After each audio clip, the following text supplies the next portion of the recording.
안녕하세요. 잘 주무셨어요? 밤에 천둥 소리에 좀 놀라셨죠? 저는 잠자다가 들어가지고 너무 무서웠어요. 정신을 차리고 보니까 괜찮았어요. 오늘 좀 말레이시아에서 그쪽에 계신 분이 5분이 오늘 목사님과 함께 오시는데, 그 한 분이 중증 환자라고 해서 참 염려가 되고 그분을 위해서 정말 기도가 되더라고요. 그 장거리 비행기를 타고 공항에 내렸는데 지금 들어오고 있거든요. 이 천둥 소리가 나고 비가 쏟아지는데 그 아픈 사람의 마음이 얼마나 힘들까, 그런 생각을 하면서 상당히 염려가 됐습니다. 저는 외국에서 너무 중증 환자는 오지 말라고 하거든요. 그런데 이번에 이렇게 같이 오게 된 것 같습니다. 어쨌든 오늘까지 제가 한국말로만 할 수 있어서 오늘 좀 중요한 부분을 해야 되겠다는 생각이 들고요. 내일부터는 이제 영어 통역이 나가야 돼서 제가 전할 기별을 절반밖에 못해요. 그러니까 좀 세세하게 설명을 할 수 없는 이런 부분이 이제 통역 강의를 할 때 그렇기 때문에 제가 오늘 사실은 이 새 천사가 전하는 영원한 복음이 무엇인가, 이 조금 주제가 어려울 수도 있는데 어떤 분들에게는 이게 상당히 생소하게 들릴 수도 있고요. 그러나 어제 우리 지금 중국에서 의료 선교사 교육을 받기 위해서 오신 분들은 이 새천사 기별을 알고 싶다, 조사심판이 뭐냐, 여기에 지금 관심이 있기 때문에 책을 이번에 내드렸잖아요. 이 교재를 이제 교육생들에게는 내드리고 있는데, 혹시 여기 우리 요양하러 오신 분 중에 나도 그 책 하나 보고 싶다 하는 분 한 분만 드릴 수 있습니다.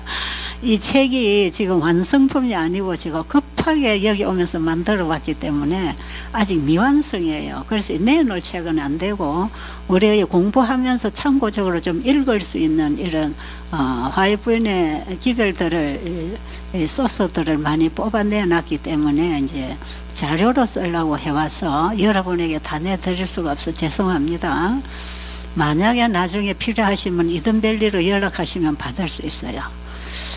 그리고 지금 이 책을 가지신 분, 특히 우리 이번에 중국에서 오신 교육생들은 19장부터 2분대 13, 14, 15장이 첫째, 둘째, 셋째 천사 기별이에요. 영원한 복음을 전하는 첫째 천사, 둘째 천사, 셋째 천사. 거기에 첫째 천사 기별에 영원한 복음이 전부 다 있습니다. 그리고 이 영원한 복음을 받아들인 사람은 바벨론에서 나옵니다. 그게 둘째 천사가 외치는 바벨론에서 나오라는 것이고 무너진다는 얘기거든요. 그리고 첫째 천사 기별을 받아들이고 바벨론에서 나온 자들은 이제 셋째 천사가 외치는 짐승의 표를 받지 않고 하나님의 인을 받는 것입니다. 그래서 영원한 복음을 전하는 첫째 천사, 둘째 천사, 셋째 천사가 전하는 이 복음은 한마디로 말하면 영원한 복음이에요. 영원한 복음이고 이것이 하나의 복음입니다. 그래서 첫째 천사 기별과 둘째 천사 기별은 1844년 전에 1844년을 가르치면서 전파된 것이고, 셋째 천사는 1844년에 예수님이 지성소에 임하신 그때로부터 이 땅에 온 기별이 셋째 천사의 기별입니다. 자, 공부하기를 원하시는 분은 이렇게 조금 이해를 하시고, 우리 여기 환우분들은 이거 전체 이해가 아직 잘 안 돼도 괜찮습니다. 그냥 한번 들어봐 주시면 나중에 이제 내가 이 공부를 해야 되겠다는 필요성을 느낄 때 그때 공부해도 되고요. 이 사람마다 자기에게 오는 빛이 다 다릅니다. 우리의 신앙의 어떤 경험 차원에 따라서, 눈높이에 따라서 이 빛이 올 때 자기에게 깨달아지는 빛을 받아들이는 게 믿음이고요. 나는 저 사람처럼 모르는데 그래도 구원을 받을 수 있나, 이런 걱정은 절대로 하지 마세요. 구원은 자기 앞에 온 작은 빛, 하나님의 말씀 앞에 나를 굴복하고 그 말씀을 받아들이는 믿음에 우리의 신앙을 하나님은 체크하십니다. 그렇기 때문에 오늘 이렇게 어려운 얘기를 내가 다 어떻게 이해를 하나, 여기 부담 갖지 마시고요. 제가 이 영원한 복음을 이해시키기 위해서 미리 제 간증을 좀 했잖아, 그죠?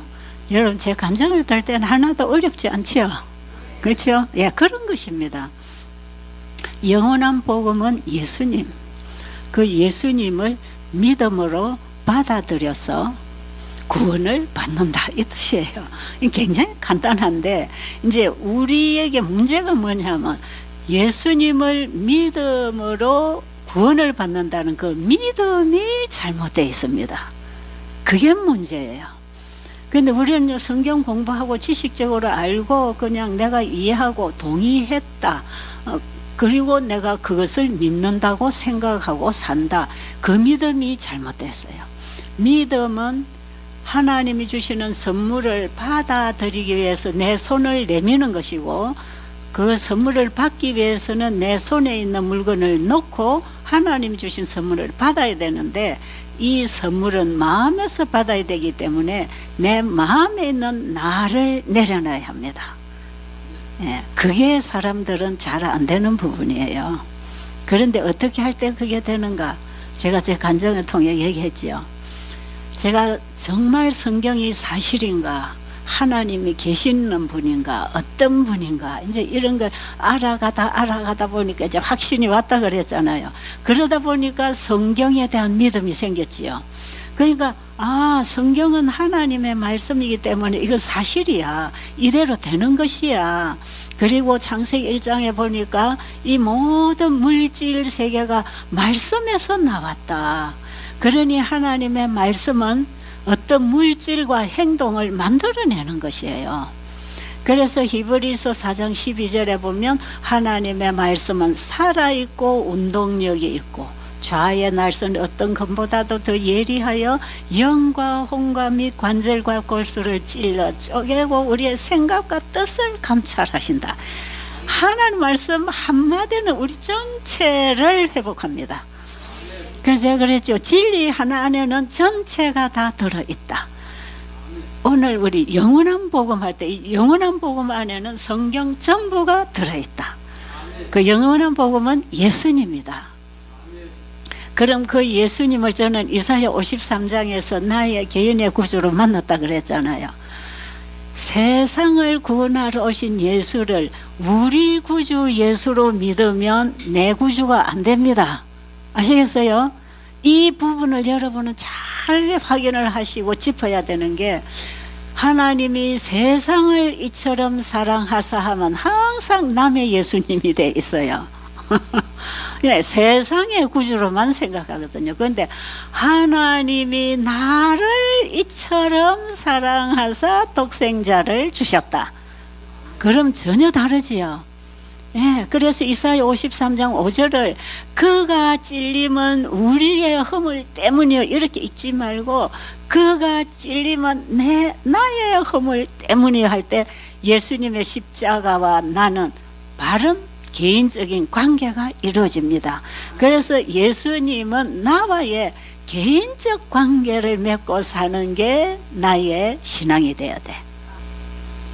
이것을 우리가 한번 짚으면, 지금까지 여러분이 그냥 교회를 다니는 신앙, 이론적인 신앙, 변화가 일어나지 않는 이런 신앙을 했다 할지라도 그게 다 필요한 것이에요. 아직은 잘 몰라서 그렇게 했어요. 그런데 이제부터 우리는 성경에서 말씀하시는 모든 허락과 약속은 나에게 하신 것이다. 이렇게 받는 게 중요합니다. 이게 진짜 중요해요.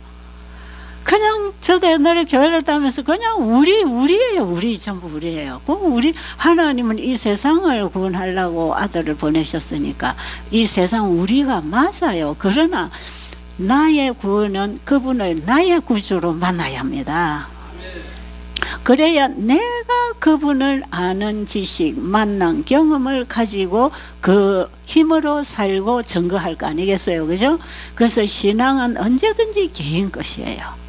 우리 부모님 신앙 때문에 내가 구원받는 것도 아니고 내가 신앙 경험을 하는 것도 아니에요. 신앙은 누구에게도 전수해 줄 수 없어요. 목사님이 신앙이 좋다고 내 신앙이 좋아지는 것도 아니에요. 목사님에게 좋은 설교는 들을 수 있지만 그 좋은 설교를 들은 것만으로는 내 신앙이 안 됩니다. 여러분이 이번에 오셔서 여기 오셔서 뭐 좋은 강의를 듣고 은혜를 받았다 할지라도 그 은혜 받은 그 강의 들은 것이 내 신앙이 안 돼요. 내 신앙이 되려면 저 말씀이 진짜 성경에 그러한가 하고 개인적으로 연구해야 합니다. 자, 오늘 아침에 중국에서 오신 두 분이 어쩔 수 없이 오늘 아침에 지금 출발하고 가셨는데 제 방에 오셨기에 제가 기도해 주고 그분들에게 당부를 했어요. 교회에 가서 듣는 신앙, 교회 다니는 신앙은 한계가 있다. 한계가 있어요. 우리가 교인이 되는 것도 중요해요. 어느 교회를 다니느냐도 중요해요. 이게 진리를 가르치는 건지 비진리를 가르치는 건지에 따라서 내가 어느 교회를 다니느냐도 중요해요. 그러나 교인으로 교회를 왔다 갔다 교회 생활만 잘해갖고 구원받는 건 아니다. 그러니까 교회 가서 내 만족이 없더라도 그것은 이해를 해라. 그리고 진짜 예수님은 내가 개인적으로 만나야 되니까 이제부터 가서 말씀을 보든 듣든 나의 개인의 주님으로 받아들여라. 그러면 내 마음이 변한다. 그래서 저는 말씀을 개인적으로 연구하라고 그러면 부탁을 하고 보내드렸는데 그렇게 했으면 참 좋겠어요. 여기 계신 모든 분들이 다 그렇게 되었으면 참 좋겠습니다. 저는 제가 믿는 하나님, 나의 신앙 고백을 항상 하고 있잖아요. 그런데 내 신앙 고백이 여러분의 신앙 고백으로 안 된단 말이에요. 그렇죠? 저분은 저렇게 믿고 저런 경험을 하는데 참 좋겠다. 나도 저렇게 했으면 좋겠다. 이런 생각은 할 수 있지만 내 안에서 그 힘이, 그 어떤 새로운 생명이 나오지 않으면 이미 나는 죽어 있는 것과 똑같아요. 그래서 예수님을 개인의 구주로 만난다는 것은 나무로부터 분리된 가지가 다시 나무에 와서 접붙임을 받아서 나무가 주는 생명과 수액을 받아서 자라는 것을 의미합니다. 이런 게 개인신앙이에요. 그러니까 우리는 나의 생명의 근원이 되신 그 예수님께, 여러분 예수님이 우주를 창조하신 분이라 그랬죠. 세상을 말씀으로 창조하신 그분에게 말씀으로 다가가서 말씀으로 만나고 받아들여짐으로 하나님의 생명, 예수 안에 있는 생명이 내 안에 연결됩니다.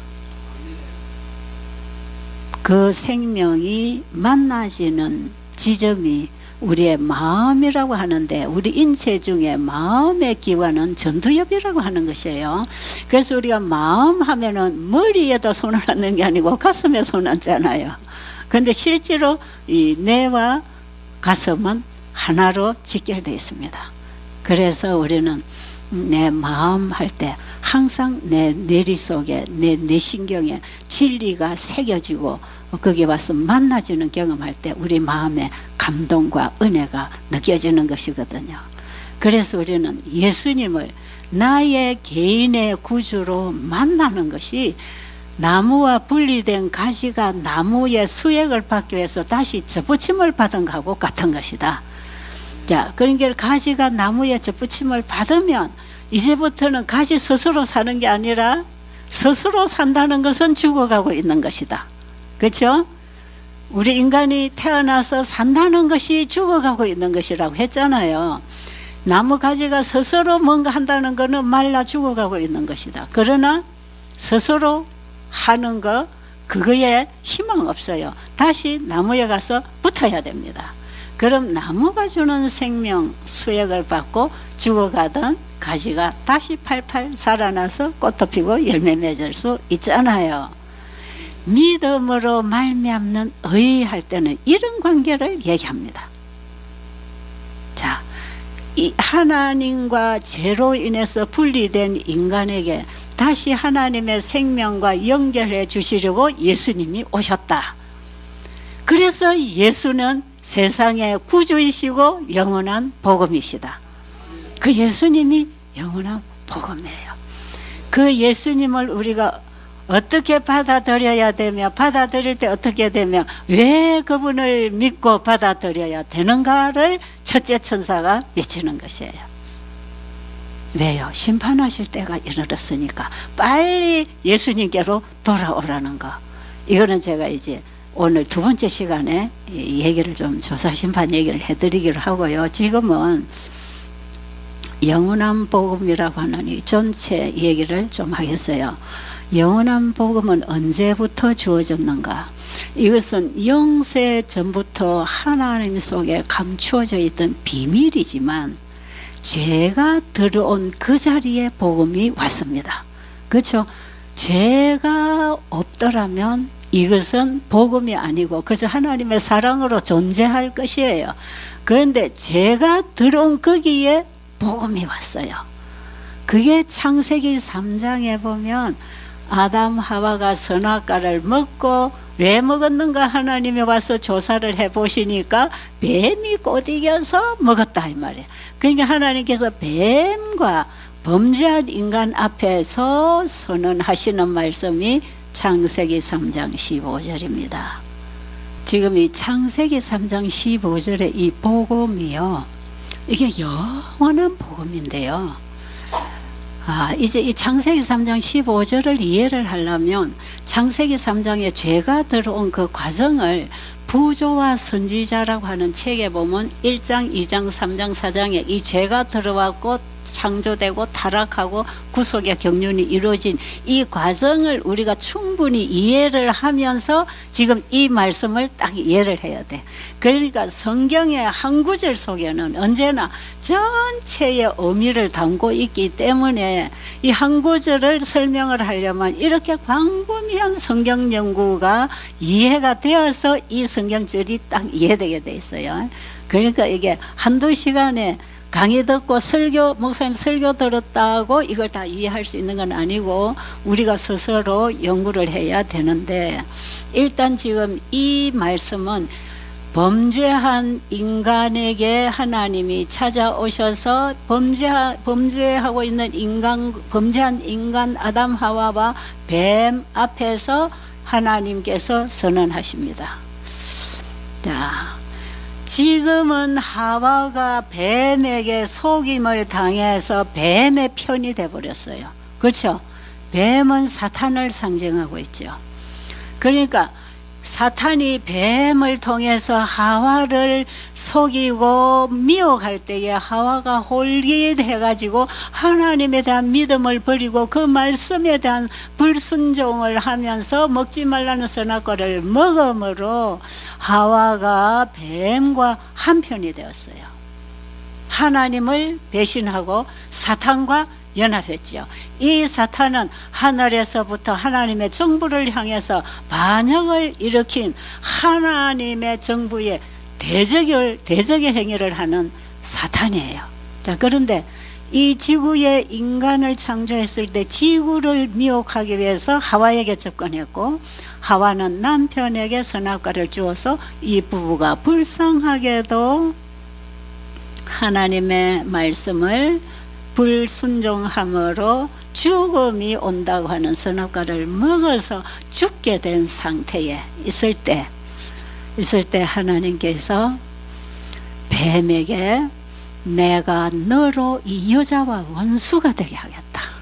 지금은 이 여자가 뱀하고 원수가 됐나요? 안 됐지요. 사탄이 죄로 여자를 미혹해서 미혹당한 하와와 아담은 사탄의 편이 돼 있는 것입니다. 죄가 이미 들어와 점령을 해버려서 이들의 정신 상태에는 사단과 일치하는 사상이 만들어져 있었어요. 그런데 뭐라고 하십니까? 내가 너로 여자와 원수가 되게 하겠다. 이 인간이 영원히 네 편이 될 것이 아니고 너와 원수관계, 적대관계, 죄와 적대관계가 되어서 너를 버리고 나를 따르도록 내가 해줄 것이다. 그 얘기예요, 한마디로 말하면. 그리고 내가 여자의 후손으로 가서 이 범죄한 인간의 후손들을 위하여 내가 구원의 길을 펼치고 내게로 돌아오게 하고 너는 영원히 머리를 박살내서 없애줄 것이다. 죄를 영원히 끝내줄 거다. 그러니까 창세기 3장 15절은 지구에 들어온 죄를 영원히 끝내주는 것과 죄에 미혹당한 인간을 구원해서 다시 하늘로 회복시켜 주겠다는 복음이에요. 이게 영원한 복음이에요. 그런데 새 천사가 전하는 새 영원한 복음이 바로 창세기 3장 15절의 복음을 이 마지막 시대에 전해서 그 예수를 믿고 돌아오는 의인들의 죄를 도말하고 그 죄를 사탄에게 넘겨서 사탄을 영원히 사망의 심판으로 종결짓는 최후의 심판을 말하는 게 첫째 천사가 심판하실 때가 이르렀다는 얘기입니다. 그러니까 이게 영원한 복음이 아닐 수가 없지요. 그렇죠? 예. 죄에 속아서 죄의 속박당에 종이 된 인간은 죄로부터 구원해주고 죄를 가져다 준 사탄에게 그 죄를 다 옮겨서 사탄 죄 자체를 영원히 끝내주는 이 조사 심판이야말로 영원한 복음이에요. 이것은 이 지구에서도 영원한 복음이고요, 우주적으로도 영원한 복음입니다. 야, 이 공부를 나중에 해보면 기가 차요, 기가 차. 정말 하나님께서 죄전 이 지구를 구원해 주시고 긴 수천년의 역사를 통해서 사탄의 존재가 어떤 존재인지를 우주 만상에 다 지금 펼쳐준 이후에 우주 거민들이나 천사들도 하나님의 심판이 공의롭다는 것이 입증되기까지 하나님은 하나님의 품성과 사탄의 품성을 대조해서 드러내고 있는 것이 이 지구예요. 우리 예수 믿는 사람은 하나님의 품성을 드러내줘야 되잖아요. 예수 안 믿는 사람들은 전부 사탄의 품성을 드러내고 있잖아요. 그래서 여러분, 저는 요즘에 이 세상에 되어가는 모습을 보면서 저게 바로 다 사탄에게서 온 모습이 저런 거구나. 여러분, 요즘에 얼마나 범죄가 무섭습니까? 요즘 세상에 제일 무서운 건요, 호랑이가 아니고 사람이에요. 옛날에 우리 어릴 때 호랑이 온다 하면 떨컥같이잖아요. 요즘은 사람이에요, 사람. 사람 속에 사탄이 초능력으로 역사했을 때 인간의 모습이 어떤 모습이며 어떤 일을 자행할 수 있는지를 보여주는데, 지금 이 지구에 살고 있는 하나님을 모르는 인간들의 모습에서 우주 국민들은 사탄의 정체가 뭔지를 배우는 교과서가 이 지구라는 것입니다. 무섭지 않으세요? 그렇죠. 우리는 누구를 드러내는 사람이 돼야 되겠어요? 사탄의 정신과 사상을 드러내서 사탄을 알리는 자리에 있겠습니까? 하나님의 사랑과 그분의 오래 참으심과 그분의 품성을 받아서 그분의 품성을 드러내므로 그분에게 영광을 돌리기를 원하십니까? 이게 첫째 천사의 기별에서 하나님을 두려워하며 그에게 영광을 돌리라고 하는 이 말씀 속에는 이런 내용이 다 포함되어 있어요. 오늘 책을 가지신 분은 첫째 천사의 기별을 꼼꼼히 읽어보세요. 하나님을 두려워하며 그에게 영광을 돌리라, 이 무슨 뜻인가? 그 다음에 조사 심판의 때가 이르렀다는 게 무슨 뜻인가? 또 하늘과 땅과 바다와 물들의 근원을 만드신 이를 경배하라는 이것은 또 무슨 뜻을 가지고 있는가? 첫째 천사가 전하는 이 세 단어 속에 성경 전체가 만나져서 셋째 천사 기별로 종결되고 끝납니다. 그러니까 세 천사 기별하면 하나의 복음, 영원한 복음이고, 첫째 천사 기별을 받아들이면 둘째 천사의 바벨론에서 무너지지 아니하고 나와서 지성소에 조사 심판을 받고 하나님의 인을 받기 때문에 짐승의 표를 받지 않습니다.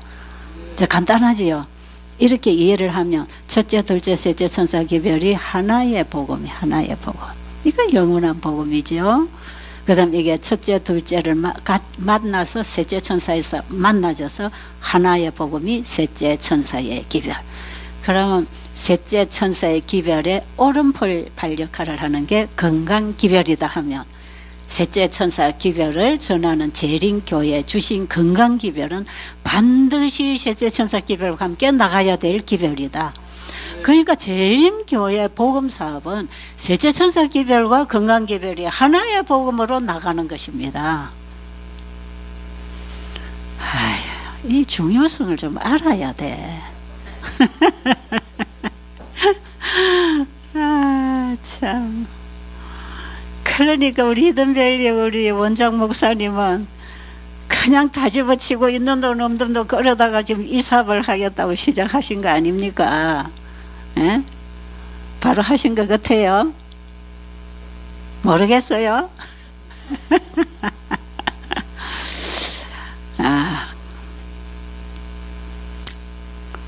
자, 이 사명을 받은 재림교회, 바로 이 기별 사업을 위해서 재림교회가 태동했고 세워졌어요.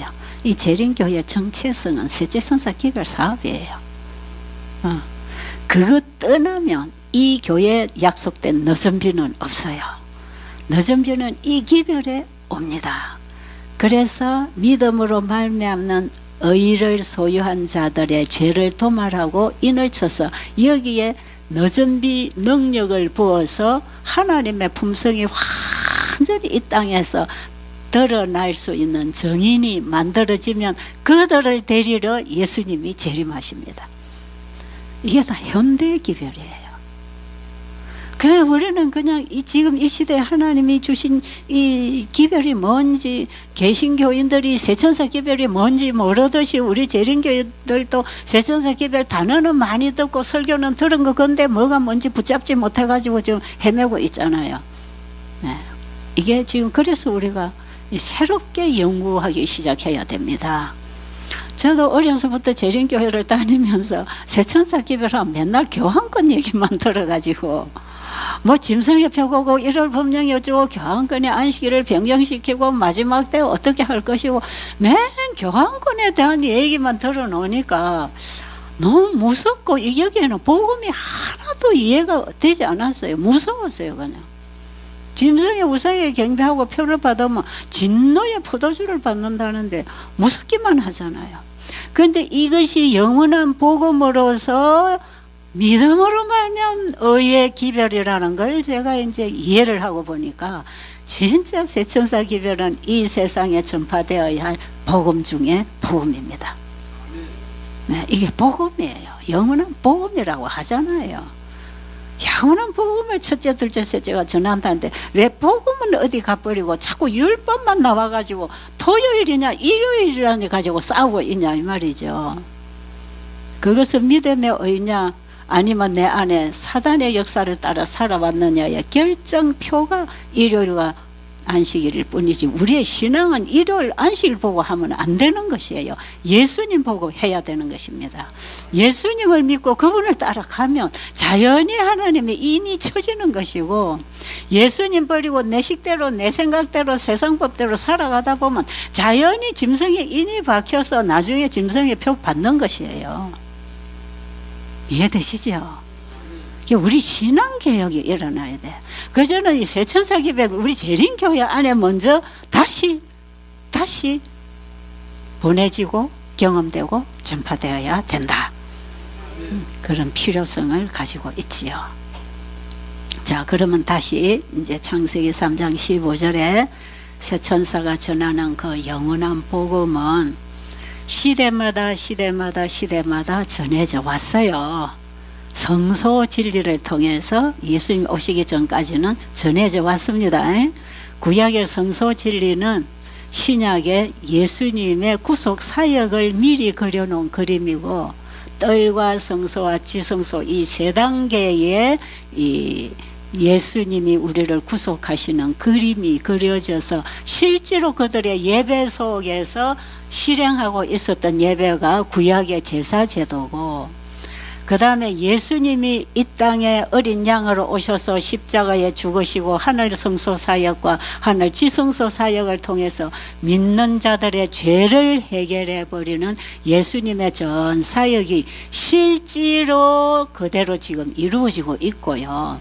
구약의 성소 진리는 예수님이 하실 구속의 사역을 미리 보여준 것이라면 예수님은 실체가 되셔서 그 일을 지금 직접 하고 계십니다. 그러니까 2000년 전에 예수님은 이 땅에 어린 양으로 속죄의 양으로 오셔서 나의 죄가 그에게 전수되어서 그가 내 대신 죽으신 게 십자가 아닙니까?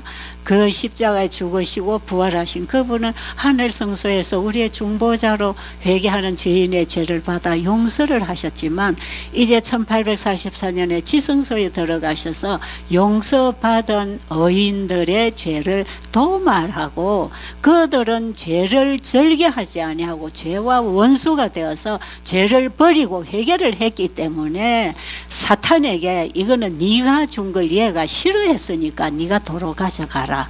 그게 사탄의 심판입니다. 죄를 갖다 준 장본인이 죄의 벌을 받아야 될 거 아닙니까? 우리는 사실 내가 스스로 죄를 지은 게 아니고 사탄으로부터 죄가 들어와 가지고 감염돼 가지고 우리는 태어날 때부터 조상이 준 유전에 따라서 죄인이 돼 있단 말이에요.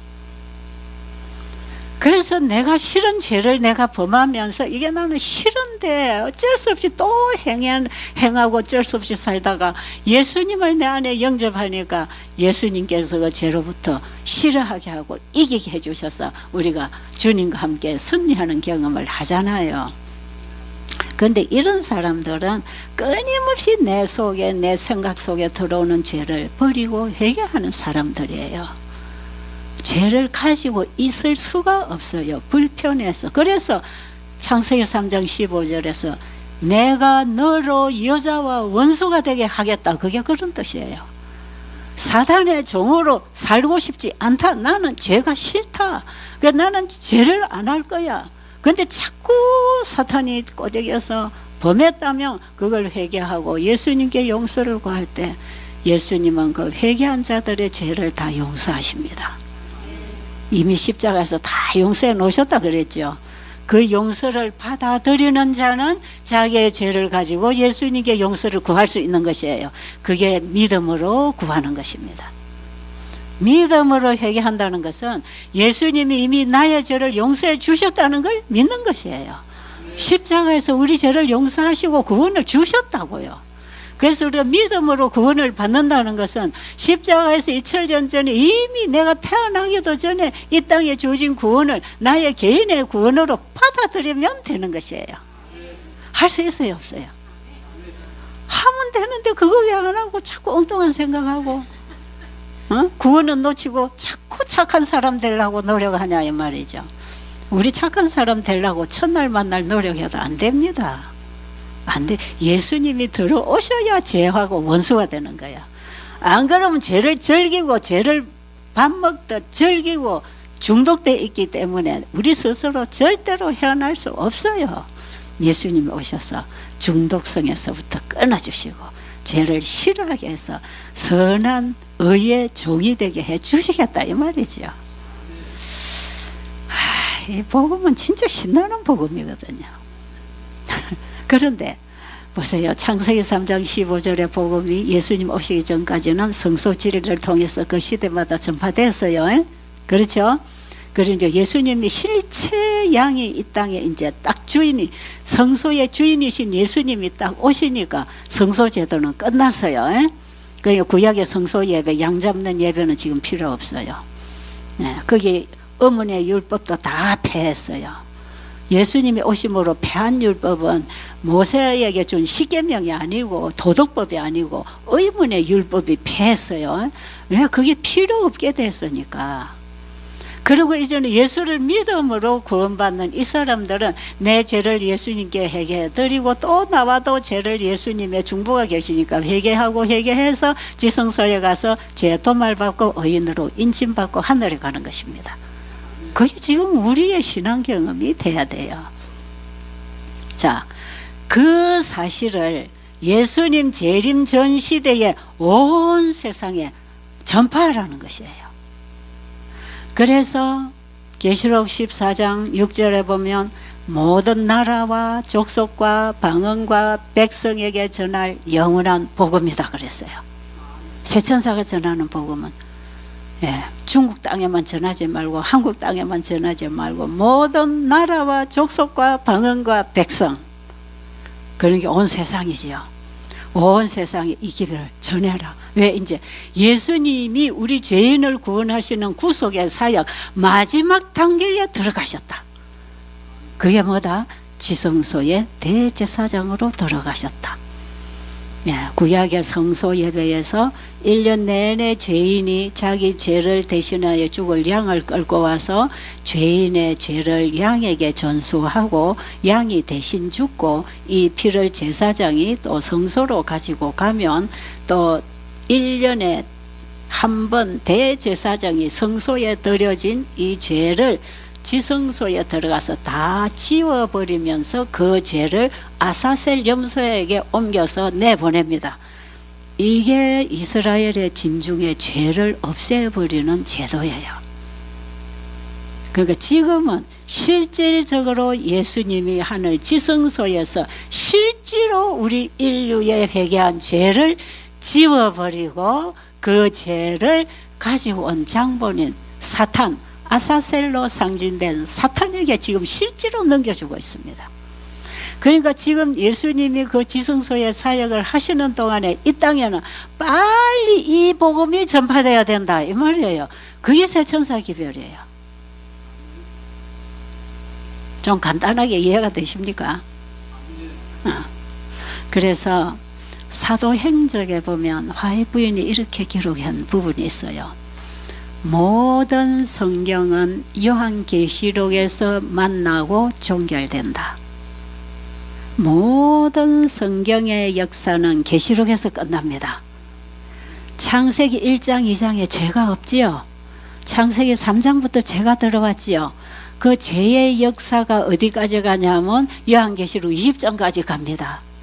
그리고 요한계시록 21장 22장에는 죄 없는 세상입니다. 회복입니다. 회복 다시. 창조에 죄 없이 창조된 이 지구를 6천년간 하나님께서 구속사업을 하신 이후에 아담 이후로 죽은 모든 의인들의 죄를 이제는 조사심판에서 도말해버리고 그 죄는 사탄에게 다 옮겨주고 의인은 죄 없는 사람처럼 인을 쳐서 하나님의 능력으로 늦은 비를 부어서 품성을 완성시켜서 하나님과 똑같은 품성으로 완성시켜서 우리를 하늘에 데리고 가려고 예수님이 오신다 이 말이에요. 지금 그 일을 하고 계십니다. 예수님이. 그러니까 성경 전체는 창세기 3장 15절을 전하고 주석하고 있는 게 성경이에요.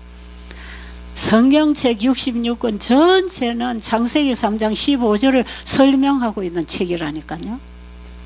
그리고 이 모든 성경을 다 요한계시록에서 만나고 종결된다 할 때에 복음도 요한계시록에서 다 만납니다. 그게 첫째, 둘째, 셋째 천사 기별이에요. 그러니까 여러분 새천사 기별은 성경 전체 복음을 다 집합시켜 놓은 복음이 새천사 전하는 복음 속에 다 들어있어요. 그러니까 지금 우리가 새천사 기별을 제대로 이해를 하면 그러면 성경 전체 공부 다 한 것입니다. 그러니까 더 간단하지요. 그리고 계시록 13장에서 사탄의 정체가 완전하게 드러나서 마지막 이 지구 역사에 사탄이 어떤 일을 할 것인가도 전체가 다 계시록 13장에 기록되어 있어요.